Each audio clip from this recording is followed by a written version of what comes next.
Good morning, everybody. Welcome back to another episode of the Hockey Talk with TG podcast. I'm Ty Glenn. So, as you guys know, I am wearing my Blackhawks shirt. Got on my Blackhawks hat because today is opening night of the 2024-2025 NHL season. Now, before we get into the preview of the season, which is primarily the topic for this episode, I want to get into the big news that went out for Sunday. So Jeremy Swayman, he signs an 8-year, $66 million contract deal with the Boston Bruins on Sunday. He was a restricted free agent, and he did not participate in the team's training camp, which was September 18th. So the Bruins fans can finally rest. They can finally stop worrying. They can finally start resting and saying, oh, thank God he signed with us. Ooh, thank God he didn't get traded. Ooh, thank God he's still Boston Bruin. So, Bruins fans, I know, are saying that right now. And yes, Jeremy Swayman is a Boston Bruin. He is not going to get traded. He is locked up with them for 8 years. And last year with the Bruins, he was 25, 10, and 8 with a 2.53 goals against average and a .916 save percentage and 3 shutouts in 44 games. And he's only started 43 of those games for the Bruins last season. In the playoffs, he was 6'6" with a 2.15 goals against average and a .93 save percentage in 12 Stanley Cup playoff games. And this is the first time that Jeremy Swayman will be the Boston Bruins starting goalie. Now, what does this mean to the Boston Bruins? With Swayman as starter, what does this mean for the Boston Bruins? Well, with Linus Ullmark now in Ottawa, Jeremy Swayman is set to become the Bruins' full-time starter, with Jonas Korpisalo backing him up. His growth and consistency will be key as he takes on a larger workload throughout the season. And his numbers have been very solid during his time sharing in there with these Omar, because we saw the record from last season, and we also saw from where the Bruins had won the President's Trophy before they were shockingly eliminated from the first round in 2023 by the Florida Panthers. Now he will have the opportunity to showcase his talent as a full-time starter. He's also won the William Jennings with Linus Ullmark during Linus Ullmark's time on the Boston Bruins. So Jeremy Swayman, he's going to handle the pressure between the pipes. He's going to become the guy for the Boston Bruins. Now, like I mentioned already, Jonas Korpisalo, who the Bruins acquired from Ottawa for Linus Ullmark, brings in valuable experience as a backup goaltender. And he's played in various roles, including starting and splitting time, and can step in effectively when needed. And his veteran presence and experience will help ease Jeremy Swayman's transition to full-time duties while also ensuring the Bruins don't lose a step and go when they get Jeremy Swayman rest. Now, what happens if one of the goalies gets hurt? Or both of the goalies, which hopefully that doesn't happen. The Bruins may call up Brandon Bussi, and he is a great goalie to watch. You guys saw his stats in the AHL last year, and the year before that, he had some solid good stats. Absolute standout season in the AHL with the Providence Bruins, which shows he can be ready for the NHL when he does get the call. If Jeremy Swayman or Jonas Korpisalo have an injury or they're struggling, Bussi could very well get his chance in Boston. And this scenario also allows the Bruins to have flexibility in case any issues with the top two goalies. Now, for the future, bringing up Brandon Bussi will add more depth to the Bruins' goaltending roster, ensuring that they will have a solid goalie depth in the crease. In longer terms, if Bussi continues to develop, the Bruins might have a reliable third option or a potential trade asset. Now let's take take a look at the outlook for the Boston Bruins. With Jeremy Swayman locked in for 8 years, Jonas Korpisalo, the backup goalie, the Bruins defense can focus on maintaining their elite level of play. McAvoy, Lindholm are leading the way for the blue line, and this will benefit from having Swayman's consistency behind them. This will also allow the Bruins to keep the defensive structure tight, ensuring that they don't give up too many high-danger chances. Now, as you look at the Boston Bruins defense on that first pair, which this is something I got from the Daily Face-Off website. I used to go to there to check out their lines and see if they switched up anything. Also, that is another source I get my news from. So for the first pair, got Hampus Lindholm and Charlie McAvoy. Like I mentioned, they're leading the way for that Boston Bruins defense. Second pair, you got Mason Lohrei and Brandon Carlo. And then the third pair, you got the big Nikita Zadorov and Andrew Peeke. Not a bad defensive pairs overall. I think this is a solid defensive pair. I think neither of these goalies will have anything to worry about. I wouldn't say that this is one of the best defensive pairs in the league, but it is very solid. I really do like that defensive pair for the Boston Bruins. For playoff chances, with Jeremy Swayman's future secured, the Bruins' playoff chances are, of course, high, so they will make the playoffs next season. Goaltending was a major strength for the Bruins last season, and, of course, during that run, not just the team overall, but also the goaltending in general during that run to the President's Trophy. And Swayman's ability to handle pressure situation will be critical for Boston as they look to compete in a tough Eastern Conference because, of course, you got teams like the Florida Panthers who are coming off of a Stanley Cup win, a team that has knocked out the Bruins the previous 2 times in the playoffs. And then you got the New Jersey Devils who added Tomas Tatar, Jacob Markstrom. They made some changes to their coaching staff. They have a good team in the East. Then you got the New York Rangers. Then you got the Toronto Maple Leafs, which I don't think, if you're Boston, you have nothing to worry about Toronto because you have been dominant against the Toronto Maple Leafs in the playoffs. And then you got the Ottawa Senators who now have Linus Ullmark, Michael Matteo. They got a healthy Drake Batherson back in the lineup. They got David Perron, a veteran. So they're looking to become a team to competitive in the Eastern Conference and just more after that. So it's going to be tough for the Boston Bruins, but I believe they'll be one of the top teams in the Eastern Conference at the end of the season, despite Linus Ullmark's departure to Ottawa.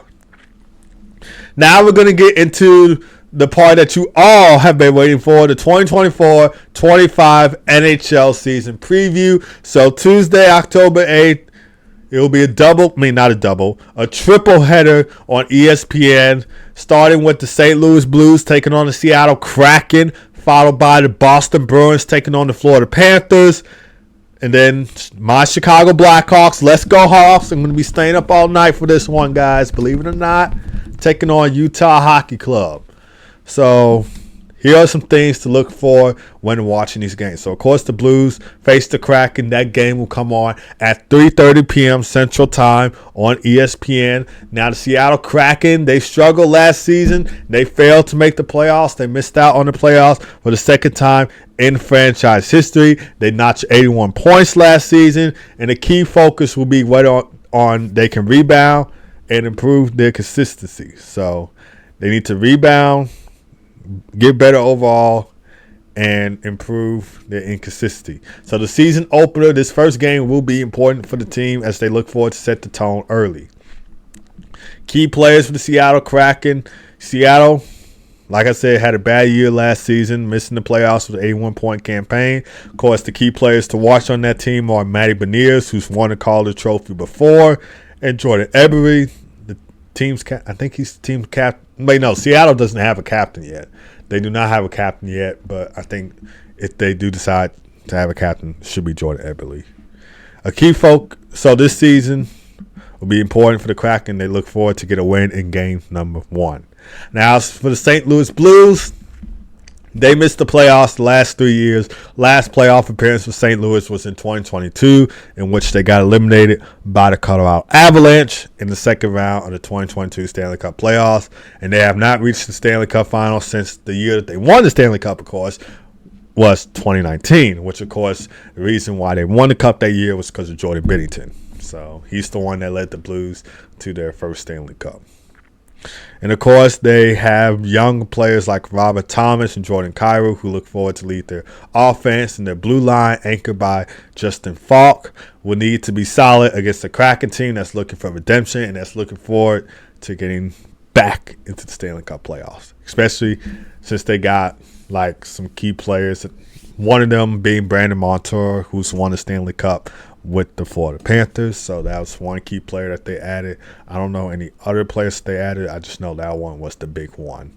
And speaking of the Florida Panthers, Boston Bruins, Florida Panthers coming on 6 o'clock p.m. Central Time. So, of course, the Panthers will be raising that Stanley Cup banner up into the rafters. So they won their first ever Stanley Cup back in June. That was against the Edmonton Oilers last season. And, of course, Emirates Bank Arena is going to be on their feet. It is going to be lit inside there. It's going to be kind of emotional, too, since this is their first ever Stanley Cup. They probably might do a little bit of tribute because of Hurricane Helene and also to the team winning the Stanley Cup. So, of course, the Boston Bruins will look forward to play spoiler because, like I said, this is a team that has been knocked out of the playoffs twice already by the Florida Panthers in 2023 and, of course, in 2024. So they look forward to ruining the night. And, of course, with their longtime leaders, Patrice Bergeron and David Krejci retired, this is a new phase of the Boston Bruins. So Charlie McAvoy and Dave Pastrnak, of course, the team captain Brad Marchand will need to take on leadership roles. Of course, Brad Marchand has already taken on leadership roles since he's won a cup already and since he's a veteran in this game.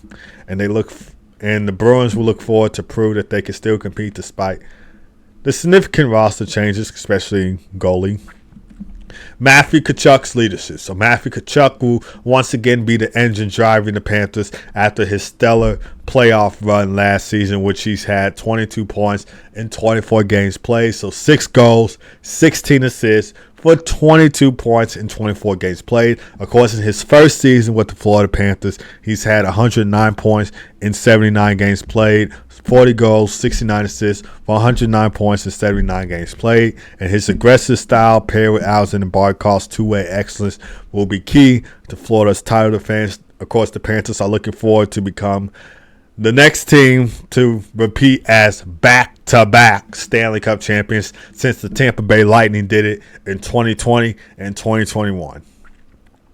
And, of course, the final game of the night will feature the Chicago Blackhawks taking on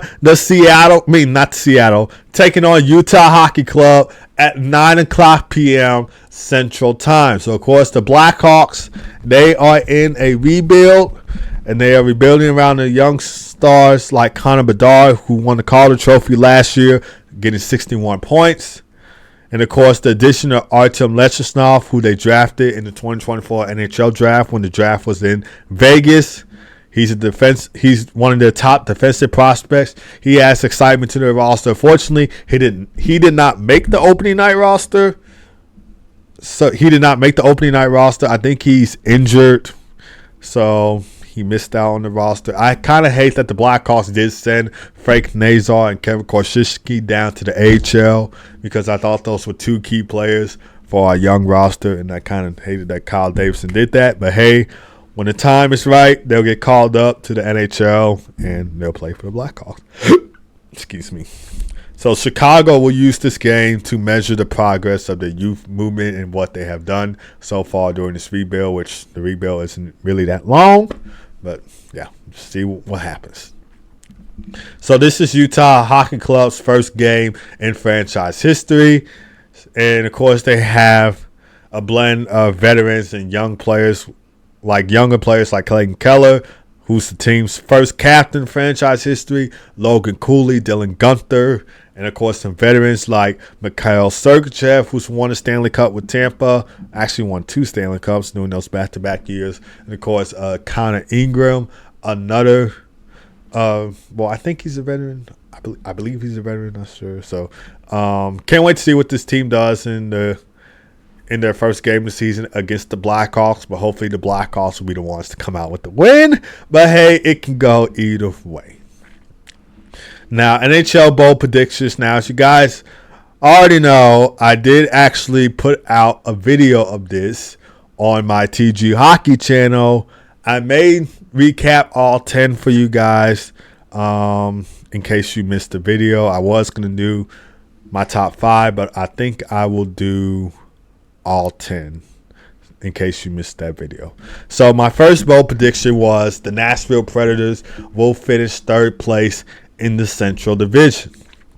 Now, of course, Nashville has made some significant changes during this offseason, like adding Steven Stamkos from the Tampa Bay Lightning. They got Jonathan Marchessault from the Vegas Golden Knights. They got defenseman and Brady Shea from the Carolina Hurricanes. So that kind of adds leadership and scoring there for Steven Stamkos, Jonathan Marchessault on the offensive end. And, of course, on the defense, we could see Brady Shea light up a few goals or two.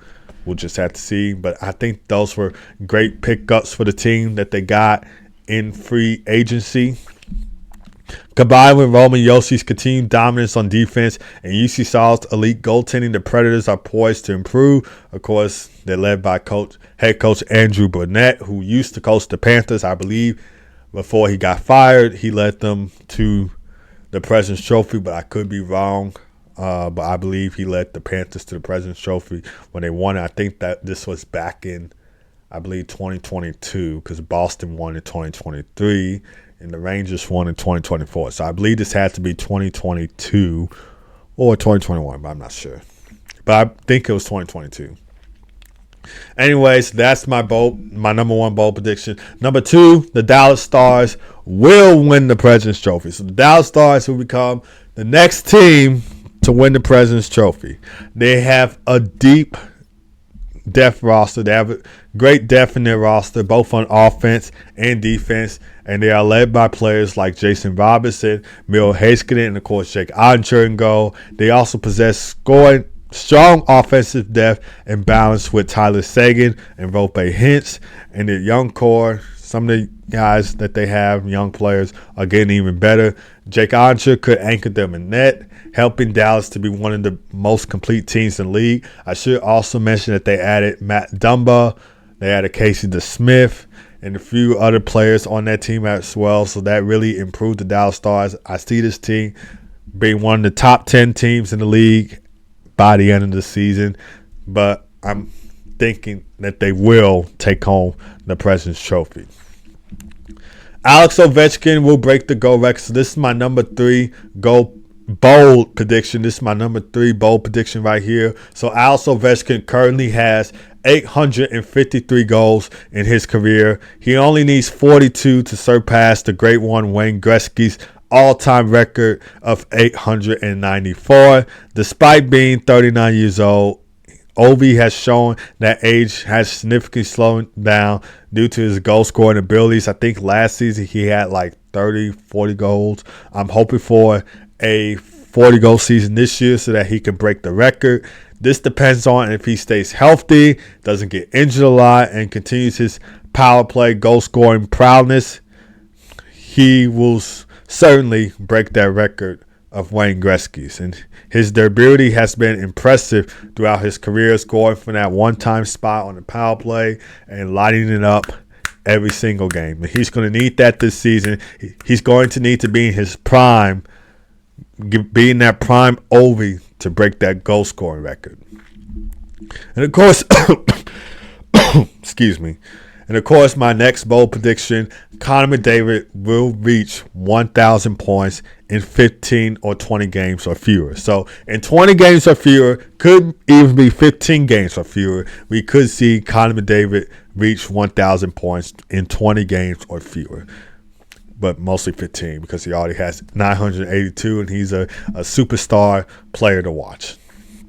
So he's going to break that 1,000 points plateau. Given his pace of play, this prediction is realistic, especially if he continues to dominate offensively. Of course, we saw his stats from last season where he had 132 points in 76 games. So 32 goals, 100 assists for 132 points in 76 games. And of course, the year before that, 2022-23, he had 153 points in 82 games played. So 64 goals, 89 assists for 153 points in 82 games. So in 15 games or fewer, he could reach 1,000 points. My next bold prediction, Cole Caulfield will have a breakout season. Now, I know the Montreal Canadiens have been having injury issues. They had Patrick Laine got injured. Juraj Slavkovsky got injured, but not right now. But I'm just saying this was like in the past. So Patrick Laine got injured. Juraj Slavkovsky got injured. We saw Kirby Dach got injured, but he's now back in the lineup for the Habs. So this has been a problem with the Canadiens last season. Possibly the season before that, but I know last season injuries were a problem for the Habs. But Cole Caulfield is coming off of a shoulder surgery, and he's expected to thrive alongside line mate Nick Suzuki, and he's already showing flashes from his elite goal-scoring ability and his high hockey IQ. And with improved health and chemistry, we could see a 40-plus goal season in Cole Caulfield. I believe it will happen. I don't know if he'll get 100 points, but I know for sure he will have a breakout year. I'm predicting he'll get 95 points, if not 100, but who knows? Anything can happen. All right, next bold prediction. Oilers will win the Stanley Cup in 2025. The Oilers came oh so close last season, losing the Stanley Cup final to the Florida Panthers. P.S. If you guys missed that face-off inside the NHL documentary, it is on Amazon Prime. I have watched it, and it's a really good series. It tells about the 2024 Stanley Cup playoffs. It gives us a little behind the scenes and stuff like that. So that is a really good documentary series to watch. So I would recommend watching it if you have not watched it. It's called Face Off Inside the NHL, and it's on Amazon Prime. But anyway, I believe this will be the Oilers' chance to win the Stanley Cup in 2025 after having that Cinderella run last season. And, of course, Connor McDavid did win the Conn Smythe Trophy last season. He did not come out on the ice to accept the award. He had 42 points in 25 playoff games, so 8 goals, 34 assists for 42 points in 25 playoff games. My next bold prediction, we got Mateev Michikov winning the Calder Trophy. Now, no disrespect to the other rookies this season, but I believe Mateev Michikov will be one of the most outstanding rookies to watch, and he is my number one pick to win the Calder Trophy at the end of the season. His skill set, highlighted by his vision and goal-scoring ability, make him a favorite to win the award. If he can bring that KHL success up into the big leagues, the NHL. He's had 41 points in 47 games played with the KHL last season, so 19 goals, 22 assists for 41 points in 47 games played in the KHL last season before his contract was terminated. My next bold prediction, Ottawa finishes as a wild card team. So Ottawa has been steadily improving and has a young core, including Brady Tkachuk, Tim Stützle. They also have Jake Sanderson, defenseman. They got Riley Gregg. They got a few young players on the team, along with a couple of veterans like Claude Giroux, David Perron, and Linus Ullmark. Speaking of which, Linus Ullmark could solidify their net and give them the consistency that they lacked in recent seasons. Of course, like I mentioned, they got Michael Matteo, which adds more depth to their forward group, contributing as a versatile forward who can play in multiple roles. And then they got David Perron, a known veteran for his leadership in offensive production, provides a crucial presence on the power play and adds scoring touch. Additionally, the return of a healthy Drake Batherson bolsters the offense. Batherson is a dynamic player who was one of their top performers before dealing with injuries. And with a stronger roster, including stars like Brady Tkachuk, Tim Stützle, Ottawa has a potential chance to compete for a playoff spot in a tightly contested Atlantic Division. Up next, got the Devils return to the Stanley Cup playoffs. So after surprisingly missing out on the Stanley Cup playoffs last season, the Devils are poised for a strong bounce back. They already have a talented core in Jack Hughes, Nico Hischier, and Jesper Bratt. And the all-season moves only solidify their depth and strength. They also have Tomas Tatar, who provides scoring depth and veteran leadership. They also added Jacob Markstrom in that trade with the Calgary Flames, who could give them a reliable experience, who can backstop the team effectively. We saw, if you guys did not see that first game of the season in the Global Series against the Buffalo Sabres, he made an unreal save. That is best save of the season. That could be a candidate for best save of the season because that save in the Global Series was unreal. This was in Game 1, not in Game 2. I think Jake Allen started Game 2, and then Jacob Markstrom started Game 1. He made that unreal save in the Global Series. You guys should go ahead and watch that clip if you have not already. I mean, I'm telling you, that was unreal. But those moves that the Devils made in free agency should give them some success to return to the playoffs and strengthen and give them success that they didn't have last season after missing out on the Stanley Cup playoffs. Now, for the coaching side, hiring Sheldon Keefe as head coach brings in a fresh perspective. Sheldon Keefe has had success coaching the Toronto Maple Leafs and, of course, coaching their AHL team, the Toronto Marlies, and should be able to utilize New Jersey's young talent in a dynamic system. Now, of course, Jeremy Colleton is their assistant head coach. He used to be the head coach of the Blackhawks, and this is another layer of strategic depth for the Devils, so not a bad coaching staff from the Devils, and they should return to the Stanley Cup playoffs next season. Buffalo Sabres, they're going to be one of the teams that I'm hoping for will return to the playoffs. Highly unlikely to happen, but I'm hoping that they can return to the Stanley Cup playoffs. They did hire Lindy Ruff as their head coach, but if things go bad, currently the team is 0-2-0 this season because they lost those 2 straight games at the Global Series. They lost their first game 4-1, and then the next game 3-1, so they only had 2 goals in those 2 Global Series games. And hopefully we don't hear no fire Lindy chants or sorry Lindy chants, just like we did when Lindy Ruff was the head coach of the New Jersey Devils. But despite the Sabres being 0-2-0 in the Global Series, it's way too early in the season, and there's still strong potential for the team to break their long year playoff drought. They have a talented core led by Tage Thompson, who's a 40-goal scorer for them, their captain Rasmus Dahlin, and of course the big rig Owen Power on defense, all of whom who are maturing into impactful players. Dahlin especially has developed into an elite defenseman, and Thompson's offensive explosion has made him one of the league's top goal scorers. The all-season additions of Ryan McLeod from the Edmonton Oilers, a versatile forward with speed and playmaking ability, Jason Zucker, a proven scorer with a gritty edge, and James Reimer to add depth and goal should help balance out the roster with, of course, the young roster that they have.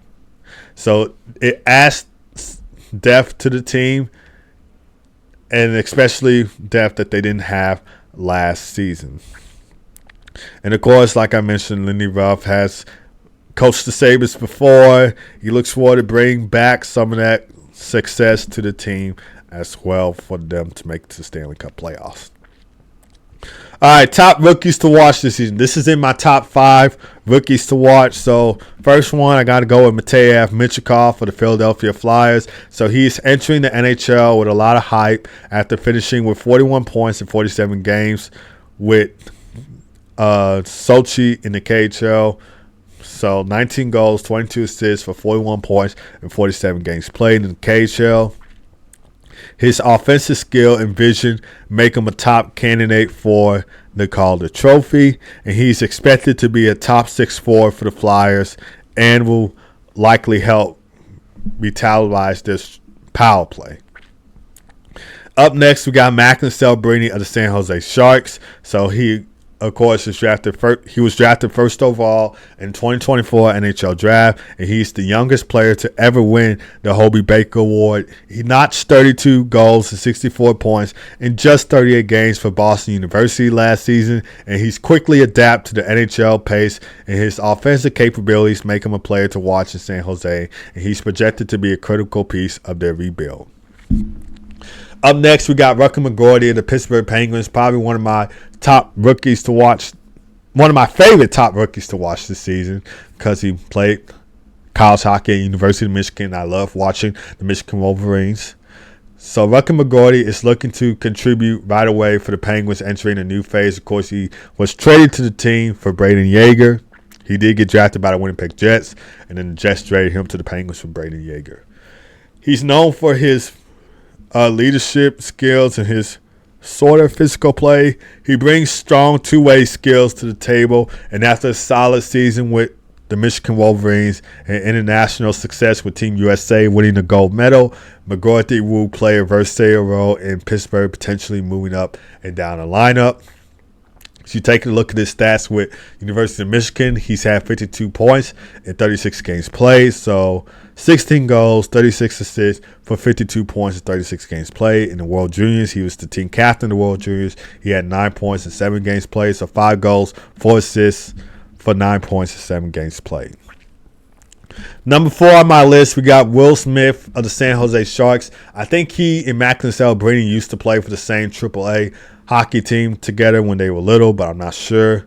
But he was selected 4th overall in the 2023 NHL Draft, and he had an outstanding freshman season at Boston College, leading the NCAA with 71 points. So 25 goals, 46 assists for 71 points right there. And he's a dynamic playmaker with great skating, and he's already finding chemistry with William Eklund and Mikhail Granlund in training camp, and he will be a vital part of the Sharks' young core as they rebuild. Number 5, got Lane Hudson of the Montreal Canadiens. So he's an elite puck-moving defenseman. He had 49 points, 38 games played last season with Boston University, so 15 goals, 34 assists, for 49 points in 38 games played. He's known for his skating and hockey IQ, and he will likely take on big minutes in Montreal's top 4 group, and he'll also help boost their offensive production from the blue line, which was a crucial area needed for the Habs. And of course, I'm going to throw in some honorable mentions for this list. I'm not going to get into more depth with these, but I'm just going to throw them in anyway. So, of course, you got Logan Stankoven, Carter Gauthier, Dustin Wolf, and Olin Zellweger, and Josh Doan, who is the son of Shane Doan. You guys did not know. And, of course, top games to watch this season. Of course, Tuesday, October 8th, we got the Bruins and Panthers. And then we got the Blackhawks, Utah Hockey Club. Of course, the Bruins are going to be raising that Stanley Cup banner. Blackhawks, Utah Hockey Club, we playing their first game in franchise history.